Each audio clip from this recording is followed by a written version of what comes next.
Bonjour à tous. On va continuer notre série sur le livre des Actes. Je vous invite à ouvrir dans Actes chapitre 4, s'il vous plaît. Si vous avez la seconde 21, la version qui est à l'arrière de l'église, ça sera à la page 709. Acte 4, on va reprendre l'épisode du boiteux qu'on a vu la semaine dernière parce qu'en fait, tout ne s'est pas arrêté là où nous sommes arrêtés la semaine dernière. Le discours de Pierre et Jean, alors c'est Pierre qui parle, mais Jean est avec lui. Le discours de Pierre et Jean a attiré le mécontentement des autorités. Et on va voir ce passage ce matin. Alors lisons Actes chapitre 4, versets 1 à 31. Les derniers versets du chapitre 4, on va les laisser pour la semaine prochaine. Ça ira mieux avec le message de la semaine prochaine. Acte 4 dit: Pierre et Jean parlaient encore au peuple quand survinrent les prêtres, le commandant des gardes du temple et les Sadducéens. Ils étaient excédés parce que les apôtres enseignaient le peuple et annonçaient la résurrection des morts dans la personne de Jésus. Ils les arrêtèrent et, comme c'était déjà le soir, ils les mirent en prison jusqu'au lendemain matin. Cependant, beaucoup de ceux qui avaient entendu la parole crurent, ce qui porta le nombre des hommes à 5000 environ. Le lendemain, les chefs du peuple, les anciens et les spécialistes de la loi se rassemblèrent à Jérusalem, avec le grand prêtre Anne, Caïphe, Jean, Alexandre et tous ceux qui étaient de la famille du grand prêtre. Ils firent comparaître Pierre et Jean au milieu d'eux et leur demandèrent: « Par quelle puissance ou quel nom avez-vous fait cela ?» Alors Pierre, rempli du Saint-Esprit, leur dit: « Chef du peuple et ancien d'Israël, on nous interroge aujourd'hui sur un bienfait accordé à un infirme, afin que nous disions comment il a été guéri. Sachez-le bien, vous tous, et que tout le peuple d'Israël le sache, c'est par le nom de Jésus-Christ de Nazareth, celui que vous avez crucifié et que Dieu a ressuscité. Oui, c'est par lui que cet homme se présente en pleine santé devant vous. Jésus est la pierre angulaire rejetée par vous qui construisez et qui est devenue la principale de l'angle. Il n'y a de salut en aucun autre, car il n'y a sous le ciel aucun autre nom qui ait été donné parmi les hommes par lequel nous devions être sauvés. » Lorsqu'ils virent l'assurance de Pierre et de Jean, ils furent étonnés, car ils savaient que c'étaient des hommes du peuple sans instruction, et ils les reconnaissaient pour avoir été avec Jésus. Mais comme ils voyaient debout avec eux l'homme qui avait été guéri, ils n'avaient rien à répliquer. Ils leur ordonnèrent de sortir du Sanhédrin, puis ils délibérèrent entre eux en disant: « Que faire à ces hommes ? En effet, ils ont accompli un signe miraculeux évident, c'est clair pour tous les habitants de Jérusalem, et nous ne pouvons pas le nier. Mais afin que cela ne se propage pas davantage parmi le peuple, défendons-leur avec menace de parler désormais à qui que ce soit en ce nom-là. » Alors ils les appelèrent et leur interdirent absolument de parler ou d'enseigner au nom de Jésus. Pierre et Jean leur répondirent: « Est-il juste devant Dieu de vous écouter, vous, plutôt que Dieu? Jugez-en vous-même. Quant à nous, nous ne pouvons pas ne pas annoncer ce que nous avons vu et entendu. » Les chefs du peuple leur firent de nouvelles menaces et les relâchèrent. À cause du peuple, ils ne trouvaient pas le moyen de les punir, parce que tous attribuaient à Dieu la gloire de ce qui était arrivé. En effet, l'homme qui avait bénéficié de cette guérison miraculeuse était âgé de plus de 40 ans. Une fois relâchés, Pierre et Jean allèrent trouver les leurs et racontèrent tout ce que les chefs des prêtres et les anciens leur avaient dit. Après les avoir écoutés, ils s'adressèrent tous ensemble à Dieu en disant: « Maître, tu es le Dieu qui a créé le ciel, la terre, la mer et tout ce qui s'y trouve. C'est toi qui as dit par le Saint-Esprit, par la bouche de notre Père, ton serviteur David. Pourquoi cette agitation parmi les nations et ces préoccupations dépourvues de sens parmi les peuples ? Les rois de la terre se sont soulevés et les chefs se sont ligués ensemble contre le Seigneur et contre celui qu'il a désigné par onction. Il est bien vrai qu'Hérode et Ponce Pilate se sont ligués dans cette ville avec les nations et les peuples d'Israël contre ton saint serviteur Jésus, que tu as consacré par onction. Ils ont accompli tout ce que ta main et ta volonté avaient décidé d'avance. Et maintenant, Seigneur, sois attentif à leurs menaces et donne à tes serviteurs d'annoncer ta parole avec une pleine assurance. Déploie ta puissance pour qu'il se produise des guérisons, des signes miraculeux et des prodiges par le nom de ton saint serviteur Jésus. » Quand ils eurent prié, l'endroit où ils étaient rassemblés trembla. Ils furent tous remplis du Saint-Esprit et ils annonçaient la parole de Dieu avec assurance. On va prier ce matin. Accompagne-moi dans la prière. Seigneur, merci pour ce courage que tu as donné à ces apôtres Pierre et Jean, ce courage face à des gens opposés à leur message. Aide-nous à tirer l'instruction de ce passage que tu veux pour nous aujourd'hui. Que tu sois glorifié par l'exposition de la parole et que ta parole nous change, fasse son effet dans notre vie. C'est ce qu'on te demande ce matin. Au nom de Jésus, Amen. Réaction face à l'intimidation. C'est le titre du message ce matin. Luc décrit ici comment les apôtres ont réagi face aux menaces des autorités par rapport à leur témoignage chrétien. Alors les apôtres, Pierre et Jean, sont en plein discours quand un groupe débarque. Et en fait c'est trois groupes. Le texte nous dit que c'est les prêtres, le commandement des gardes du temple et les Sadducéens. Les prêtres aussi, on pourrait les appeler les sacrificateurs, c'est ceux qui étaient en charge de sacrifier les animaux que le peuple apportait. Et c'est probablement eux qui ont entendu Pierre et Jean faire ce discours et qui ont appelé les autres. On a le commandement des gardes du temple. Cette personne-là, les historiens disent que c'était une personne très importante. C'était le deuxième après le grand sacrificateur. C'était lui qui était censé remplacer le grand sacrificateur s'il y avait un problème. Et c'était aussi lui qui était à la tête de la police du temple et qui avait donc le pouvoir d'arrêter ceux qui dérangeraient l'ordre établi. Et on a aussi les Sadducéens, nous dit le texte. Les Sadducéens faisaient partie d'un groupe politique lié aux grands prêtres. Leur théologie était particulière dans le sens qu'ils acceptaient uniquement les 5 premiers livres de la Bible, la Torah, le Pentateuque, et ils niaient l'existence des anges et de la résurrection. C'était un groupe qui cherchait la paix avec les Romains parce que ses intérêts dépendaient d'eux. Ils voulaient préserver le statu quo et éviter tout soulèvement parmi le peuple. Les historiens qualifient les Sadducéens d'accommodationnistes. Ils s'accommodaient avec la domination étrangère. C'est les Sadducéens qui portent le gros de la culpabilité de la condamnation à mort de Jésus. On sait que dans les évangiles, souvent il est question des pharisiens, mais c'est les Sadducéens qui portent cette responsabilité de l'avoir mis à mort.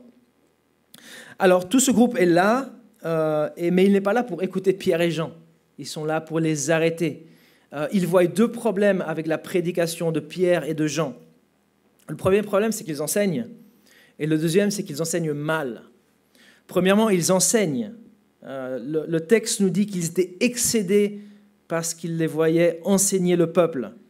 Ils étaient jaloux que des foules soient captivées et retenues par les paroles de Pierre et Jean. Ils étaient excédés à cause de leur désir de contrôle. Pour garder influence et contrôle sur le peuple, c'est eux qui devaient être les enseignants, pas Pierre et Jean.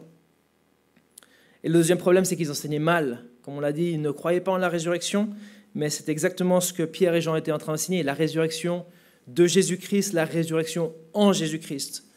Donc quand ils ont entendu cela, ils étaient furieux, ils étaient excédés, ils étaient hors d'eux. Ils ont décidé de mettre la main sur Pierre et Jean et ils les ont mis en prison. C'était déjà trop tard pour un jugement le jour même, dit le texte. Donc Pierre et Jean ont passé la nuit en prison. Alors le texte ne le dit pas, mais on peut imaginer que l'arrestation publique de Pierre et Jean a fait l'effet contraire désiré par ce groupe-là. L'effet inverse désiré. Au lieu d'étouffer le message, ça lui a donné de l'importance. Le texte nous dit que beaucoup crurent et que le nombre d'hommes convertis s'éleva à 5000. 5000, si on regarde dans les chapitres antérieurs, on voit qu'il y avait 3000 convertis. Apparemment, 2000 ont cru quand ils ont écouté le message de Pierre et Jean et vu cette arrestation, cet arrêt public. Peut-être ont-ils pensé que si les gens sont prêts à braver courageusement l'establishment et même être emprisonnés pour le message, ce message devait être important. Alors le lendemain arrive et Pierre et Jean sont convoqués et ils doivent comparaître devant les autorités politico-religieuses de l'époque. Alors là, le texte nous dit que tout le monde était là, hein, tous les gens importants étaient présents. Le texte au verset 5 nous parle des anciens du peuple, des chefs et des spécialistes de la loi. Et tout ce beau monde est là et ils veulent écouter Pierre et Jean par rapport à la guérison du boiteux. Ils leur posent la question, par quelle puissance ou par quel nom avez-vous fait cela? Sous-entendu, cette guérison. Alors, s'ils avaient lu les 3 premiers chapitres de Actes, ils auraient su qu'il ne fallait pas poser cette question à Pierre. Pierre va sauter sur l'opportunité pour parler de Jésus. Il va expliquer, oui, comment est-ce qu'ils ont guéri ce boiteux. Il va mettre la culpabilité sur ces personnes-là et il va parler de Jésus. On pourrait penser que pour Pierre, c'est juste une fois de plus. Il avait déjà fait ça dans le passé, hein. On l'a regardé la semaine dernière, où il a dû expliquer au peuple qu'est-ce qui s'était passé avec le déversement de l'esprit. Plus tard, qu'est-ce qui s'est passé avec la guérison du boiteux? Il l'a expliqué au peuple, on l'a vu la semaine dernière. Et maintenant, Pierre il est dans une situation un peu différente. Il est devant des gens puissants, il est devant des gens importants. Pierre est dans une nouvelle situation, mais il est aussi aidé du Saint-Esprit. C'est ce que dit le texte. Pierre est devant des gens importants, des gens qui ont du pouvoir, des gens, il faut le rappeler, qui ont mis Jésus à mort. Mais Pierre continue ce témoignage courageux parce que l'Esprit lui vient en aide. Il fait un discours courageux à ses chefs, certains diraient un discours téméraire, un petit peu, sachant que c'était les personnes qui avaient crucifié Jésus. Il leur dit, vous avez crucifié Jésus. Il dit, vous avez rejeté la pierre angulaire. Et ensuite, il en profite pour parler du salut. Ce salut se trouve en Jésus seul, celui que vous avez crucifié. Alors là, les dirigeants du peuple, ils sont complètement pris à l'imprévu. J'ai envie de dire, ils se font allumer par des gens sans éducation. C'est des gens qui n'étaient pas des grands orateurs, des grands débatteurs de l'époque. Ils ne s'attendaient pas à être mis sous silence par des pécheurs qui avaient accompagné Jésus. Et les dirigeants du peuple, ils n'avaient rien à répondre parce qu'en fait, ils voyaient le boiteux qui ne boitait plus, qui était là en face d'eux. Et ils n'avaient rien à répondre. Alors, ils font sortir Pierre et Jean pour délibérer et réfléchir à que faire par rapport à ces hommes-là. Ils craignent que le message « Jésus est le Messie » se propage parmi le peuple. Donc, Pierre et Jean sortent, et là, ils délibèrent et ils décident de les interdire de proclamer le message de l'Évangile.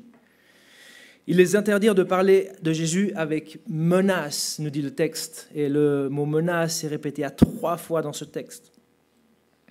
Ils veulent limiter leur liberté d'expression. Ils voient les apôtres comme des gens dont il faut absolument taire la voix. Ils veulent les faire taire et leur faire peur pour qu'ils se taisent.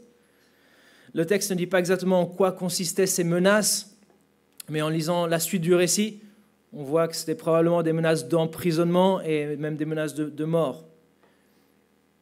Quand les apôtres entendent l'interdiction d'évangéliser, ils répondent courageusement qu'il vaut mieux obéir à Dieu plutôt qu'aux hommes.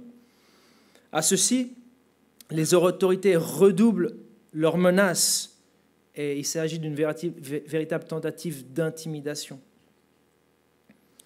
Alors on va s'arrêter là et on va juste souligner 2 vérités qui nous sont rappelées par le texte. Et la première que j'aimerais relever ce matin, c'est que tôt ou tard, le nom de Jésus dérange. Et je dis tôt ou tard parce que jusqu'à ce moment-là, il n'y avait pas eu de problème. Les apôtres avaient pu évangéliser sans aucun problème devant les foules et il n'y avait pas eu d'opposition.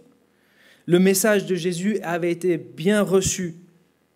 Beaucoup s'étaient convertis et ceux qui n'avaient pas cru n'avaient pas posé de problème.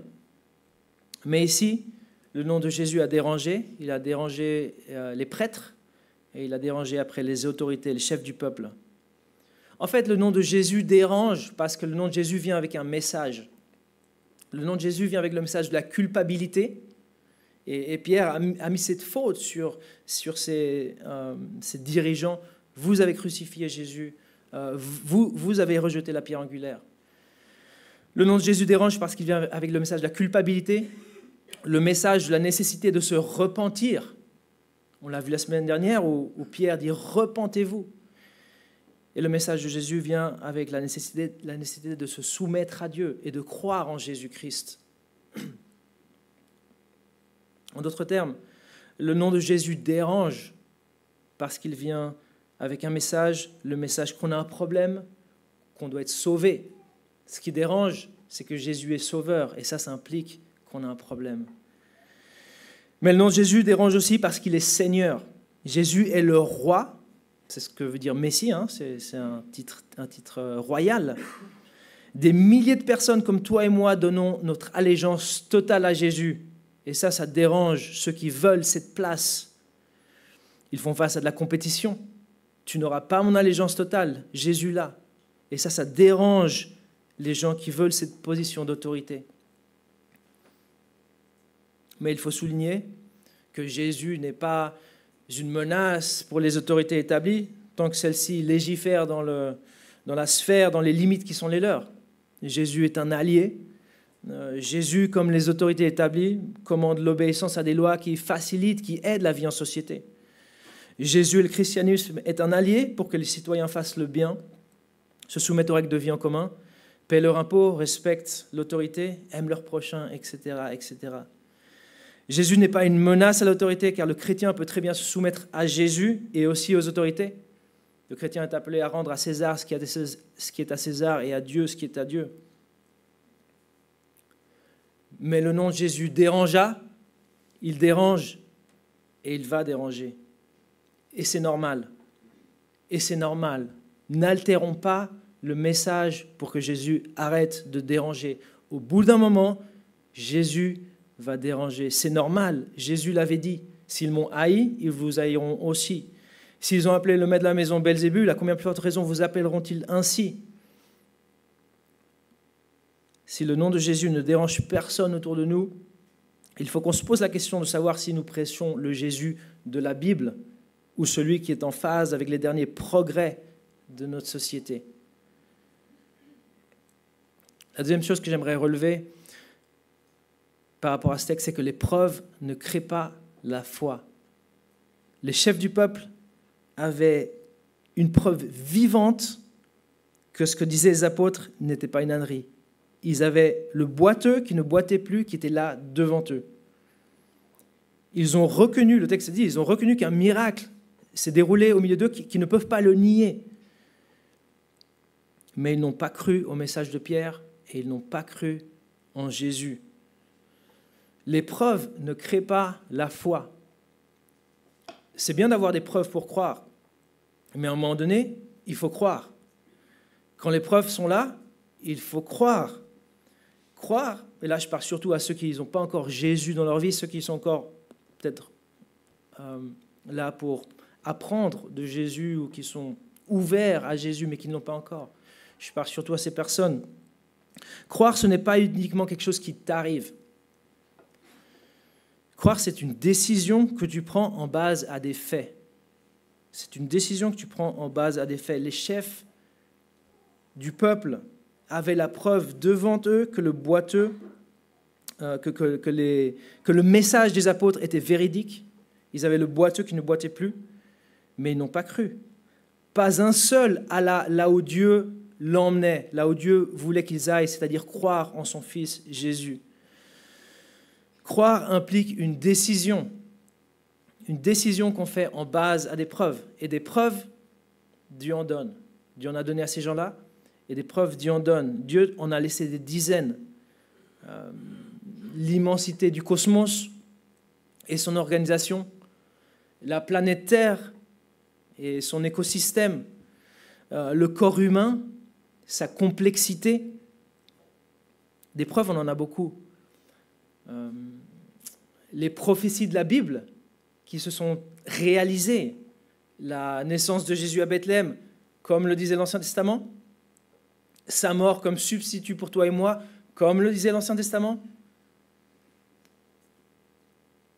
la préservation du peuple juif, comme l'impliquait l'Ancien Testament, et tant d'autres preuves. Au bout d'un moment, il faut être courageux et croire. Maintenant, quelque chose qui marque, qui est étonnant, qui est surprenant, c'est quand même la prière des disciples. Alors, Pierre et Jean sont finalement relâchés après que les autorités les ont de nouveau menacés. Ils sont finalement relâchés et ils vont vers les leurs et ils se réunissent avec les leurs et les disciples font une prière. Et cette prière, elle surprend par sa maturité. Regardez le verset 29 avec moi. Cette prière surprend par sa maturité. Verset 29. Et maintenant, Seigneur, sois attentif à leurs menaces et donne à tes serviteurs d'annoncer ta parole avec une pleine assurance. Les disciples réclament la force pour poursuivre le témoignage avec courage. Le mot assurance pourrait se traduire courage. Traduction Martin traduit avec hardiesse. Il est question de courage ici. La prière surprend par sa maturité. Il réclame la force de poursuivre le témoignage avec courage. Alors, je ne sais pas si tu te rends compte, mais ils viennent d'être menacés par les personnes qui ont mis Jésus à mort. Les commentateurs pensent quelques semaines, quelques mois plus tôt. En face à ces personnes qui leur interdisent de témoigner, ils prient Dieu pour avoir la force de poursuivre le témoignage. Ils ne prient pas pour que tout revienne à la normale. Ils ne prient pas pour que tout s'arrête, pour que ça revienne à la situation d'avant. Ils ne prient pas pour être délivrés de leurs opposants. Nous, on aurait peut-être demandé pour la délivrance des menaces. On aurait peut-être prié pour que ça s'arrête, pour que tout revienne à la normale, pas eux. C'est une prière mûre qu'ils font. C'est une prière sage. Ils savaient que le message de Jésus allait trouver de l'opposition. Ils savaient que c'était inévitable que le nom de Jésus dérange. Ils savaient que les persécutions pour la foi étaient normales. Jésus leur avait dit, dans ce monde, vous aurez des persécutions. Mais ces disciples demandent aussi que Dieu soutienne leur témoignage par son action puissante. Et ça, on le voit, verset 30, qui dit « Déploie ta puissance pour qu'il se produise des guérisons, des signes miraculeux et des prodiges par le nom de ton saint serviteur, Jésus. » Cette demande de guérison et signes miraculeux, c'est une déclaration de dépendance à Dieu. Ils se rendent bien compte que sans l'intervention divine de Dieu, leur témoignage n'aura pas la même puissance, la même productivité. Donc face aux menaces, les disciples prient, ils demandent à Dieu. Je pense que c'est complètement superflu de le dire, mais je le dis quand même. On ne répond pas par la force face aux menaces. Le chrétien ne répond pas par la force face aux menaces. On demande à Dieu d'agir, on prie. L'utilisation de la force est inacceptable. Alors, quelle est la réaction face à l'intimidation ? Eh bien, quand les autorités veulent taire ton témoignage chrétien, tourne-toi vers le Créateur souverain. Regarde le verset 24. C'est ce qu'ils ont fait, les disciples. Verset 24, regarde comment ils s'adressent à leur maître qui les a rachetés. Maître, tu es le Dieu qui a créé le ciel, la terre, la mer et tout ce qui s'y trouve. Ils se tournent vers le Dieu qu'ils reconnaissent être le Créateur. Mais c'est le Créateur qui est souverain. Regarde, si tu sautes au verset 28, le verset 28 dit « Ils ont accompli tout ce que ta main et ta volonté avaient décidé d'avance. » On a parlé la semaine dernière de la souveraineté de Dieu sur les événements d'histoire. C'est ce qu'ils font là de nouveau. Ils reconnaissent que Dieu est souverain sur ce qui s'est passé et sur ce qui se passe. Ils se tournent vers leur Créateur souverain. Quand les autorités veulent taire ton témoignage chrétien, trouve du réconfort dans les écrits saints. Versets 25 et 26, regarde, ils vont chercher dans l'Ancien Testament un passage pour leur donner du réconfort, pour qu'ils se rendent compte que tout ça a été prévu. Verset 25, c'est toi qui as dit, par le Saint-Esprit, par la bouche de notre Père, ton serviteur David, pourquoi cette agitation parmi les nations et ces préoccupations dépourvues de sens parmi les peuples? Les rois de la terre se sont soulevés et les chefs se sont ligués ensemble contre le Seigneur et contre celui qu'il a désigné par onction. Ils trouvent du réconfort dans les écrits saints. Ils lisent leur quotidien à travers ces lunettes, les lunettes de la parole de l'Ancien Testament. Ils trouvent du réconfort dans les écrits saints. Et finalement, ils prient pour du courage. On l'a vu, ils prient pour du courage et l'action de sa main. Le verset 29 parle de courage. Il dit « Donne à tes serviteurs d'annoncer ta parole avec une pleine assurance ». Un mot qu'on pourrait traduire « courage ». Et d'ailleurs, une version américaine qui le fait. C'est question de pas tellement d'être confiant en soi, mais d'être courageux face aux circonstances. Quand on veut taire ton témoignage chrétien, prie pour du courage et l'action de sa main. C'est naturel de vouloir s'arrêter face à l'opposition. C'est complètement humain, surtout quand on est menacé. Mais des fois, il faut continuer. Quand je vivais aux États-Unis, j'ai eu une relation difficile avec un de mes voisins. Une simple clôture métallique séparait notre jardin de son jardin. Un jour, j'ai décidé de construire une clôture en bois face à la route. Je voulais simplement que ça soit sûr pour mes enfants, pour pas qu'il y ait d'accident, qu'ils courent derrière un ballon et qu'il y ait un accident.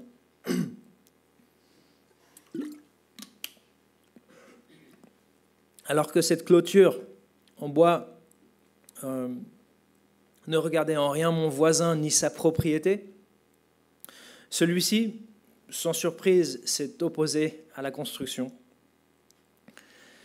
Il me menaça d'appeler les autorités car soi-disant ma clôture était trop haute. Face à cette menace, je me suis arrêté quelques jours pour de nouveau voir si j'étais en train de construire selon les normes. Puisque ma clôture était parfaitement dans les normes, j'ai continué la construction. De nouveau, mon voisin me menaça d'appeler les autorités. Puisque j'ai continué à construire, il appela les autorités. Celles-ci vinrent chez moi pour voir ma clôture, mais puisqu'il n'y avait aucun problème avec celle-ci, les autorités me laissèrent construire et me souhaitèrent bonne chance avec mon projet. Le jour même, voyant que les autorités m'avaient donné raison et que moi je continuais la construction, mon voisin me menaça de nouveau. Mais cette fois, les choses sont montées d'un cran. Elles sont montées d'un cran et on a été obligé d'appeler la police. La police est venue et nous lui avons expliqué le problème. La police est allée parler avec mon voisin, puis la police est revenue. Et quand j'ai demandé à la police ce que je devais faire quant à ma clôture, ils m'ont dit « continuez à construire ». Ce ne fut pas facile, mais le jour même, sans tourner le dos à mon voisin, et dans la prière constante, j'ai continué à construire. Je me sentais un peu comme les Juifs au temps de Néhémie qui construisaient le mur. Mais j'ai fait ce que la police m'a dit, continuez à construire. Parfois, il faut continuer malgré l'opposition. Parfois, il faut continuer même si on est menacé. Parfois, Dieu veut que nous continuions malgré l'intimidation. C'est surtout important quand la justice et la vérité sont en jeu. Dans mon cas, aucune de ces deux valeurs n'était en jeu. Certains diront que j'ai continué parce que je suis un peu têtu. Moi, j'ai juste continué parce que j'avais déjà commencé mon projet et parce que je voulais cette clôture pour mes enfants. Par contre, quand la justice et la vérité sont directement en jeu, il faut continuer. Dans mon cas, je n'avais pas besoin de continuer. J'aurais pu arrêter, il n'y aurait eu aucun mal à cela. Par contre, quand la justice et la vérité sont directement en jeu, il faut continuer. Les menaces des gens ne doivent pas nous faire arrêter. La justice et la vérité sont trop importantes. Elles sont trop précieuses. Elles n'avaient pas de prix pour les apôtres. Regarde le verset 19.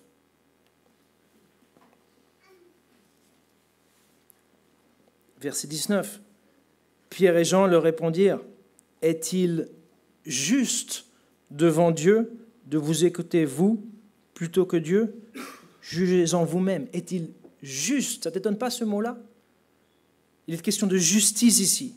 Pour eux, l'enjeu était la justice, ce qui était juste devant Dieu. Faire ce qui était juste était plus important que la recherche de bien-être personnel. Si leur but avait été de maximiser leur bien-être immédiat, ben voilà, ils n'auraient pas répondu ainsi. Ils auraient fait ce que les autorités leur demandaient. Faire ce qui est juste. Combien ça manque dans notre monde aujourd'hui? Pourtant, c'est ce que Dieu nous demande, faire ce qui est juste. Dans Michée 6,8, on peut lire qu'est-ce que Dieu demande de toi? Mais que tu pratiques la justice, que tu aimes la miséricorde et que tu marches simplement avec ton Dieu. Que tu pratiques la justice, c'est ce que Dieu demande des hommes, combien plus des chrétiens. Non seulement la justice, mais aussi la vérité sont plus importantes que la recherche de notre sécurité personnelle. Regarde le verset 20, la vérité. Quant à nous, nous ne pouvons pas ne pas annoncer ce que nous avons vu et entendu. Ils avaient vu Jésus ressuscité, ils avaient entendu Dieu dire dans la montagne, « Celui-ci est mon fils bien-aimé, écoutez-le ». Ces choses-là ne peuvent pas être tues. La vérité ne doit pas être supprimée. Elle est importante. Les apôtres ont mis en jeu leur sécurité et bien-être personnel pour la justice et la vérité. Ils savaient qu'ils avaient devant eux. Ils savaient que c'était des gens puissants. Ils savaient que c'était des gens qui avaient mis à mort Jésus il y a quelques semaines en arrière. Frères et sœurs, accorde-t-on plus d'importance à la recherche de notre sécurité et bien-être personnel qu'à la justice et la vérité? C'est vrai qu'il y a une certaine sagesse à rechercher, vouloir rester en dehors des problèmes. Le livre des Proverbes en parle. Il y a une certaine sagesse à vouloir, à rechercher, rester en dehors des problèmes. Mais est-ce que rester en dehors des problèmes se fait des fois au sacrifice de la justice et de la vérité dans la vie? Le courage pour défendre la justice et la vérité se fait rare ces temps-ci.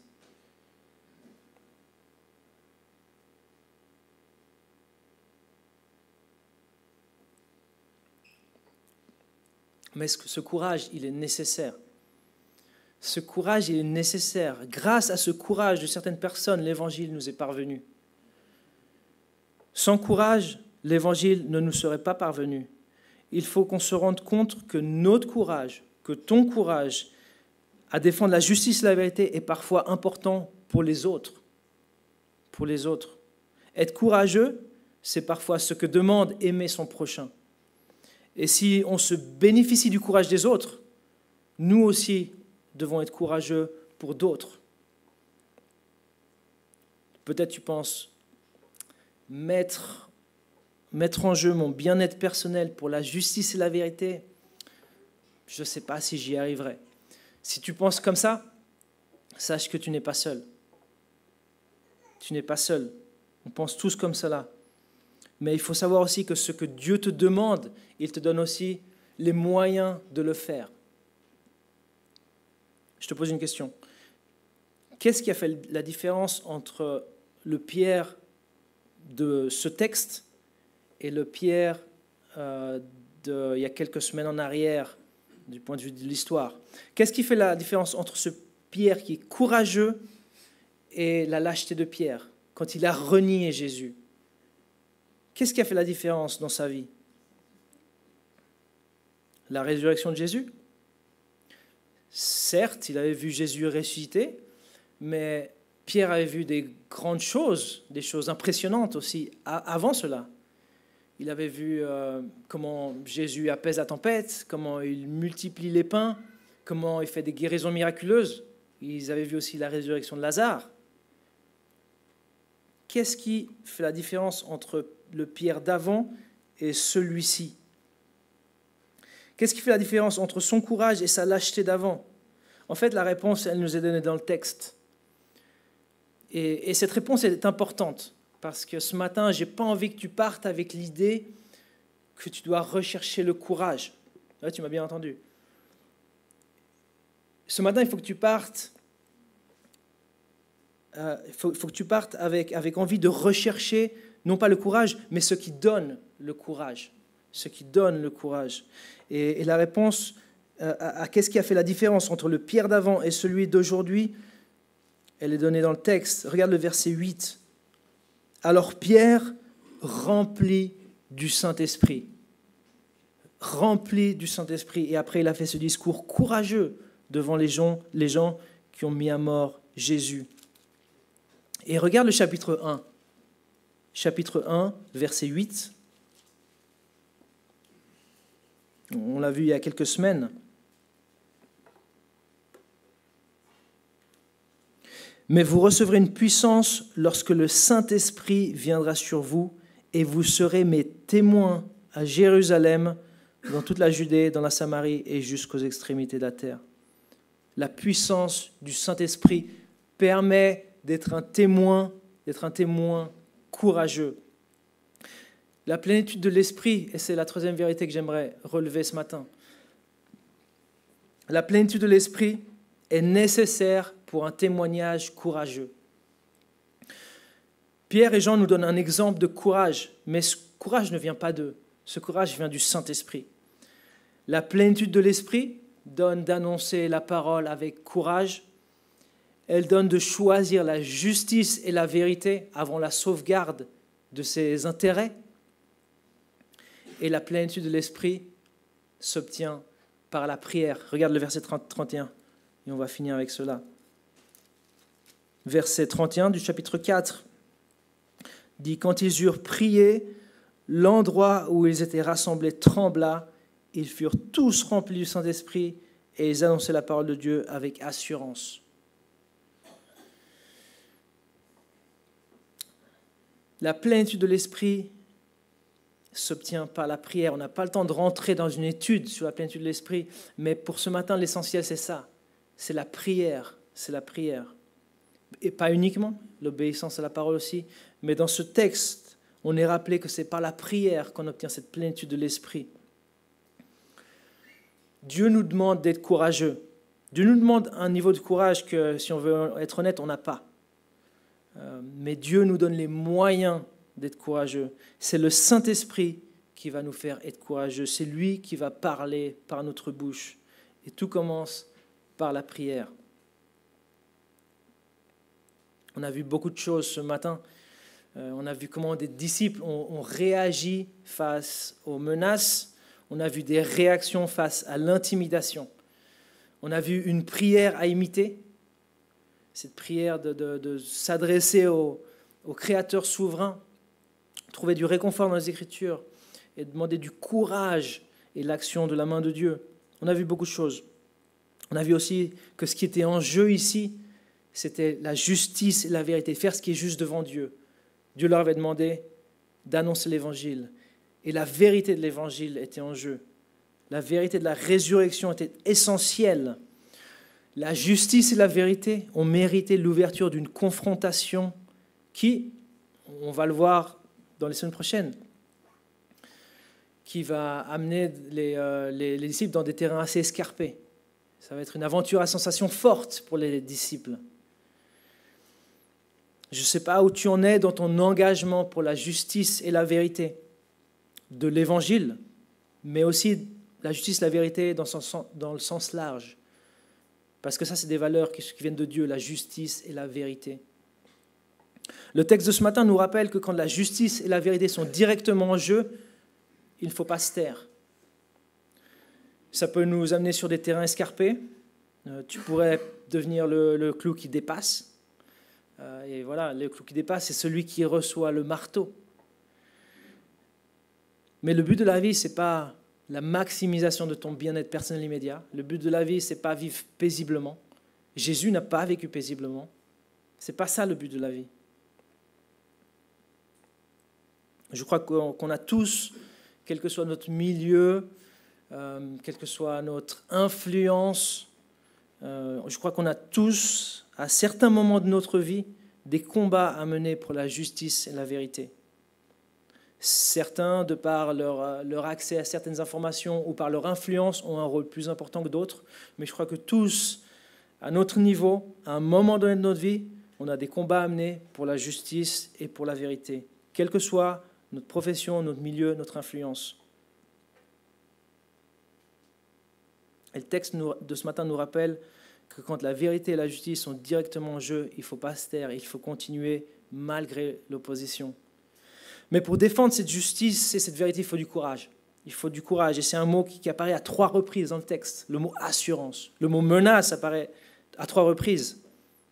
Et le mot assurance, le courage des disciples apparaît aussi à 3 reprises. Il est question de courage dans ce texte.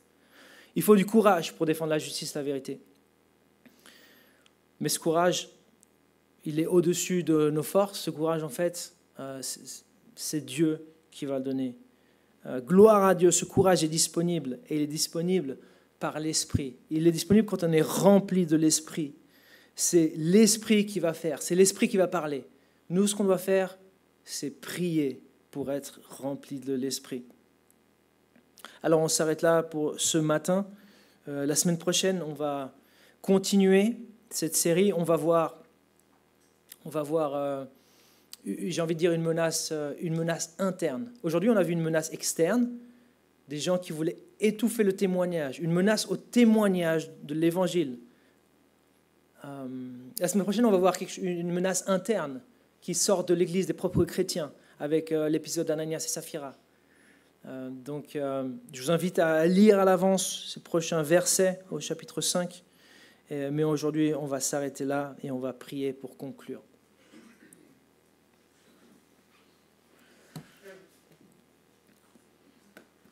Seigneur, merci pour ta bonté, pour avoir envoyé l'Esprit et rendre ses disciples courageux.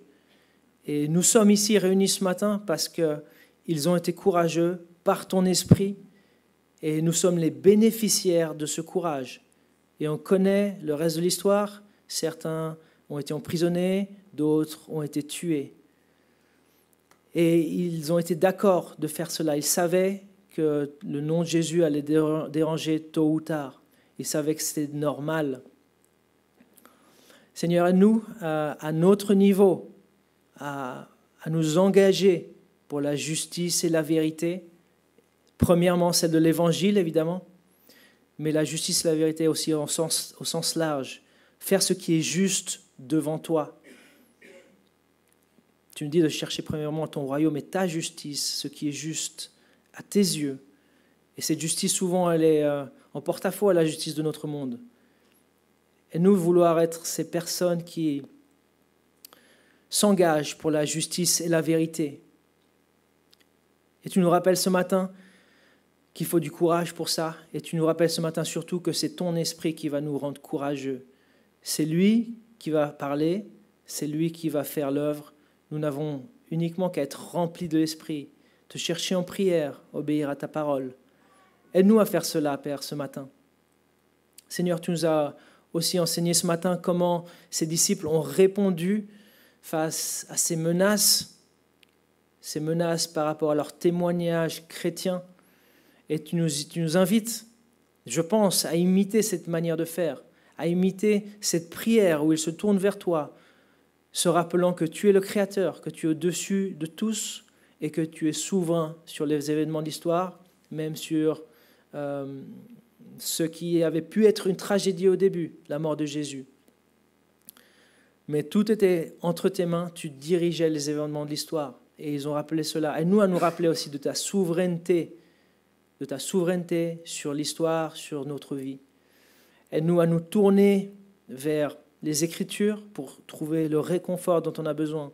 Aide-nous à analyser, interpréter notre quotidien à la lumière des Écritures. Et nous à prier pour du courage, comme l'ont fait ces disciples qui n'ont pas prié pour que tout s'arrête, qui ont en fait prié pour avoir du courage, pour poursuivre le témoignage. Et tu nous rappelles que parfois, il faut continuer malgré l'opposition, malgré les menaces. Aide-nous à savoir, aide-nous à être courageux pour savoir quand ta vérité, ta justice est directement en jeu, de faire ceci, de continuer en s'appuyant sur toi, en demandant ton intervention divine aussi, que tu soutiennes notre témoignage. Seigneur, je te prie pour ton Église, pour que nous puissions être ces gens qui sont sel, lumière, qui défendent la vérité, qui sont courageux, sachant que d'autres seront au bénéfice de notre courage, comme nous avons été au bénéfice du courage d'autres personnes. Seigneur, que ces valeurs soient importantes pour nous, la justice et la vérité, car c'est des valeurs qui viennent de toi. Je te le demande. Et je te prie que, oui, que tu fasses ton œuvre à travers ta parole dans nos vies. On te demande au nom du Seigneur Jésus-Christ ce matin. Amen.